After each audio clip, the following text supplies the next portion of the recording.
Sa itaas na bahagi ng bansang Iraq, teritoryo ng Mosul, dating Nineveh sa Biblia, ay nasasaksiyang apektado ng tagtuyot. Nagulat ang mga eksperto sa bumunga doon, isang palasyo na pinaniniwalaang may tanda na sobra sa 3,000 taon. Anong lihim ang mayroon sa gusaling yari sa putik? Mabubulabog ang iyong pagkatao kung maririnig mo ng mga artifacts sa loob ng palasyo ay magbibigay ng karagdagang liwanag hindi lamang sa sinaunang mitani, pati na rin sa kapalaran ng sangkatauhan. Mayroong mga naniniwala at marami din namang naghihinala. Ang tanong, totoo ba?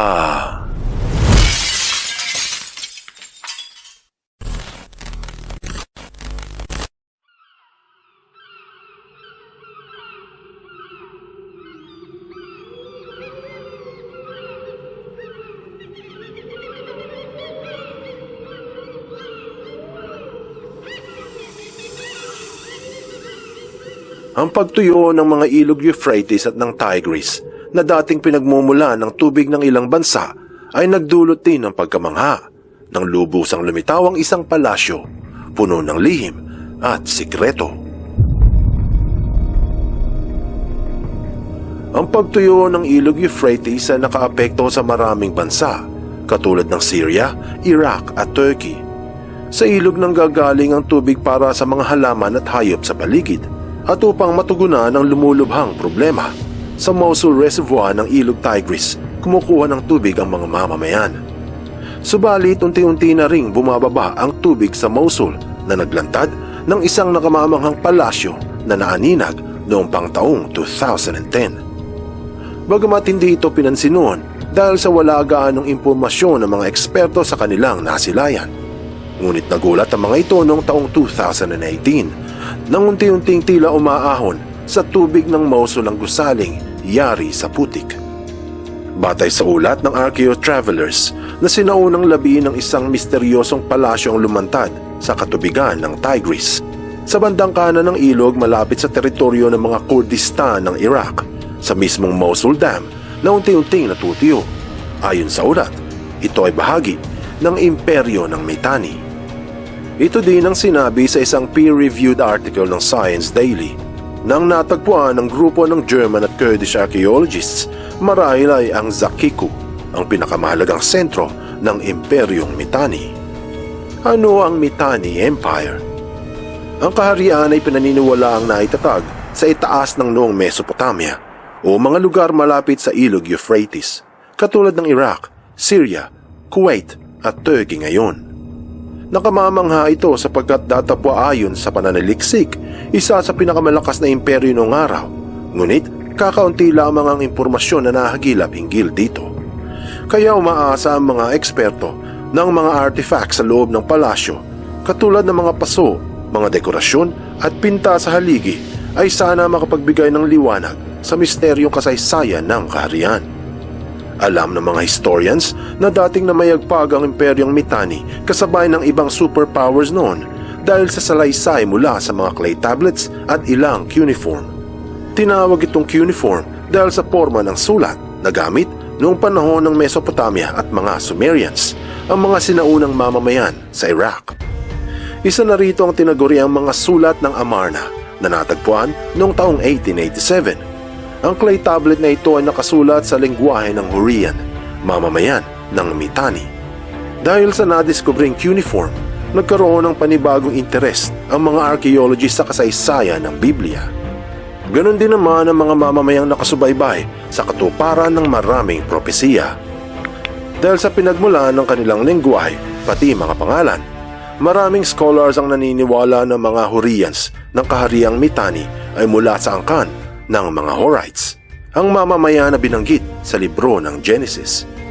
Ayon sa Biblia, ang angkan ng Horites ay mula kay Iso, kapatid ni Israel, anak ni Isaac, na anak ng propetang si Abraham, apu-apuhan ni Shem, isa sa mga anak ni Noah. Kaya inaasahan na ang mga Horites na kadugo ni Abraham ay magiging tapat na tagapaglingkod ng Diyos ng mga propeta. Ngunit ayon sa kwento, lumihis ang angkan at naging pagano.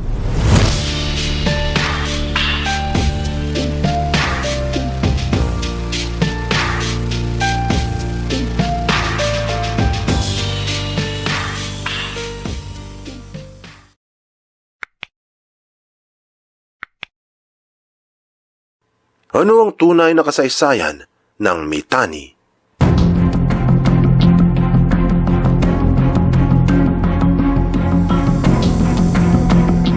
Dahil sa ilang libong taon na ang nakalipas, maraming kasaysayan ng mga angkan sa Biblia ang hanggang ngayon ay hindi lubusang matukoy. Katulad ng pinagtunguhan ng angkan mula sa dalawa pang anak ni Noah na sina Ham at Japheth.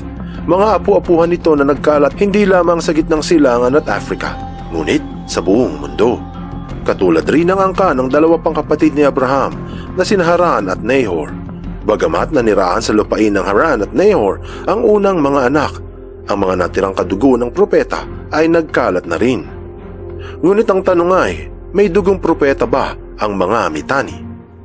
Ang nadiskubre malapit sa ilog ng Tigris ay maaaring makapagbigay liwanag sa malalim na katanungan na may ugnay sa Biblia. Ayon sa mga dalubhasa, ang kaharian ng Mitanni ay namayagpag noong Bronze Age o panahon kung saan laganap ang paggamit ng tanso. Naitatag ang imperyo mga taong 1475 BCE hanggang 1275, ilang daang taon matapos mamatay si Abraham. Isa sa mga nakamamanghang kwento hinggil sa imperyo ay ang paggapi ni Haring Paratarna laban sa hukbo ni Idrimi, hari ng Syria, mga taong 1500 BCE. Sa una, ang istorya ay tila katang-isip hanggang sa nahukay ang estatwa ni Haring Idrimi. Mababasa sa cuneiform ng hari ng Syria ang pagkatalo nito sa imperyo ng Mitanni. Siya raw ay tinuring na kalaban ng mga mandirigmang Hurrian at naging vassal king sa lupain ni Alalak.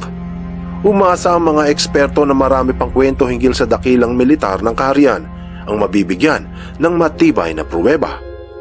Isa pa sa mga dahilan kung bakit pinaniniwalaang magiting ang dating imperyo ay dahil na rin sa pakikipag-ugnayan nito sa Ehipto, ang pinaka-superpower noong panahong iyon. Sa simula marami ang hindi sang-ayon hanggang sa nadiskubre ang sulat ni Haring Tushratta sa Pharaoh ng Ehipto. Ayon sa World History Encyclopedia, nahukay ang cuneiform na naglalaman ng pag-uusap ni Tushratta, hari ng Mitanni, at Pharaoh Amenhotep hinggil sa kasal ng isang prinsesa. Batay sa nakasulat, humihingi ang hari ng mga ginto kapalit ng prinsesa.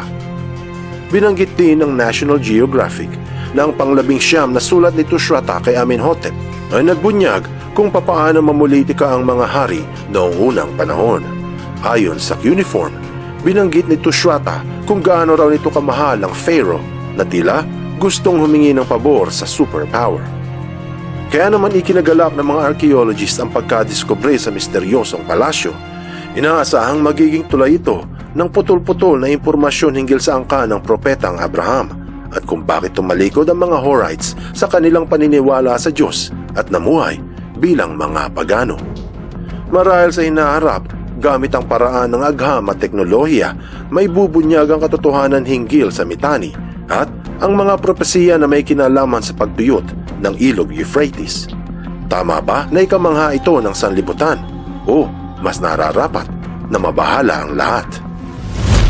Anong aral ang mapupulot dito? Bagamat ang pagtuyo ng Euphrates ay nakababahala, mayroon itong lihim na maaaring ibunyag hinggil sa nakaraan at sa hinaharap. Ang katotohanan sa ilang angka ng mga propeta noon at kung bakit sila tumalikod sa kanilang Diyos. May mga nagsasabi na ang misteryosong palasyo ng Imperyong Mitanni ay maaaring isang hudyat sa nakagigimbal na propesiya sa paglihis ng marami sa kanilang pananampalataya. Buksan mo ang iyong isip at hayaang lumalim pa ng lubusan ng iyong pangunawa sa mga kasaysayang kapupulutan ng maraming aral. Tandaan, katotohanan ng susi